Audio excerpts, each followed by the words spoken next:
Oh, motherfucker, you are hard to look at. Like a testicle with teeth. You look like Freddy Krueger face-fucked a topographical map of Utah.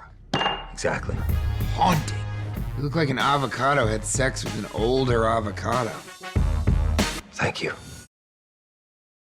Hey YouTubers, it's Charlie. Happy 12 days of Deadpool. So since there hasn't been a whole lot of new footage, I thought I'd do 10 funny Deadpool moments from the comics. There's so many to pick from, so we could probably do this till the end of time. But here we go. Just to get started with this ugly Christmas sweater, this is them shitting on X-Men First Class, which I think is hilarious. I mean, they're just having a little bit of fun. I think it's just a little too soon for them to start shitting on Fantastic Four, but just expect them to have fun with that with future Deadpool movies. I definitely think that Deadpool is going to be successful enough to warrant a sequel. So even though Ryan Reynolds said that he doesn't want to play any more superheroes, he's really just talking about other superheroes. I think he'd be happy to come back as Deadpool for a sequel. Moving along, Deadpool Fear itself, just hammer dancing his way into your hearts. The funny thing about this is, like, most people nowadays probably have absolutely no idea who MC Hammer is, but if you saw the gif of him just dancing across your screen, you would recognize him instantly. You'd be like, oh yeah, that's the funny guy with the parachute pants. They were later renamed to Hammer Pants.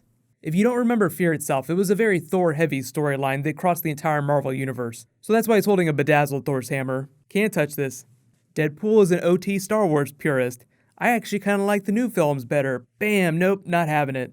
Full disclosure, it's totally cool if you want to like the Star Wars prequels. I'm not going to hate on the prequels, but I just love that Deadpool is a hardcore fanboy. How dare you like the prequels? Speaking of which, he is a Star Trek purist as well. He's seen every single episode of Star Trek. Given his love of original Star Trek, he'd probably try to assassinate the new Star Trek films as well. Somebody tell Chris Pine to watch out for Ryan Reynolds. Deadpool knows the Super Bro Code. Never out of Bro's secret identity. Also remind Peter Parker to burn that Spider-Man costume when Deadpool gives it back. It's the weekend, so why not Deadpool versus pancakes? Normally it'd be Deadpool versus chimichangas, but given the X-Men Apocalypse trailer, I feel like Apocalypse Now pancakes is just really appropriate. For younger people who haven't seen Apocalypse Now, I love the smell of napalm in the morning is just the quote from Apocalypse Now. My actual favorite Apocalypse Now joke though is when they had Mark Hamill on the Will Ferrell era Saturday Night Live and made him do the fake QVC thing where they brought him on as himself and made him do the Apocalypse Now line. He's like, I'm not even in that movie, but he said it anyway. I love the smell of napalm in the morning. High fives to Deadpool, high fives to Mark Hamill for being a good sport. Deadpool is Amazing with Children, Part 1. Stop me if you've heard this one. Pull my finger. Oh wait, oh. Deadpool is Amazing with Children Part 2. You've been having psychopathic thoughts? Well here's something you can do with that. Try some classy magazines. Definitely gotta give him bonus points for giving teenage apocalypse porn just to help deal with those special urges to go homicidal on the entire planet. Deadpool versus Lady Hawkeye. Can you help a bro out? Just yank this knife right out. Yank it out. It's totally killing me. Wait a minute, you're not really dying, are you? That's it, bam, just sticks the knife right back in. And probably one of the most inappropriate funny Deadpool moments, Deadpool goes Street Fighter on Kitty Pryde. Gotta give him at least a few bonus points for not giving a crap about the backlash from hitting a girl. This is actually from an issue where Deadpool's therapist, who has a bell for a head, told him to pick a fight with Wolverine to deal with his dead girlfriend issues, ends up going Street Fighter on Kitty Pryde.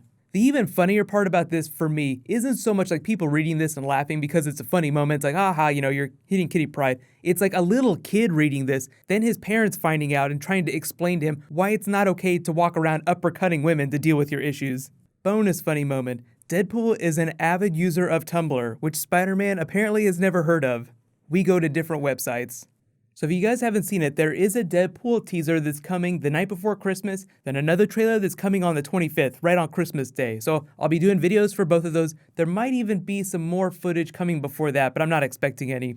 We're really in prime Star Wars territory, so if you haven't seen the movie, be sure to go out and see it. I've already done a non-spoilery review, but there are a whole bunch of questions that everyone has about it, like questions that the movie doesn't answer, so I'm probably going to do a video for that, then I'll do an Easter egg video. I was going to do an Easter egg video today, but I think I'm going to have to see it at least like 2 or 3 more times before I get them all. Most of the biggest Easter eggs are pretty obvious though, so you should be able to spot a lot of them. So while you guys wait for my next video, you can click here for my non-spoilery Star Wars review. Don't worry, no spoilers in that video. And you can click here for all my other Deadpool videos, including the 12 Days of Deadpool. Thank you so much for watching, everybody. Let's high five. I'll see you guys tonight.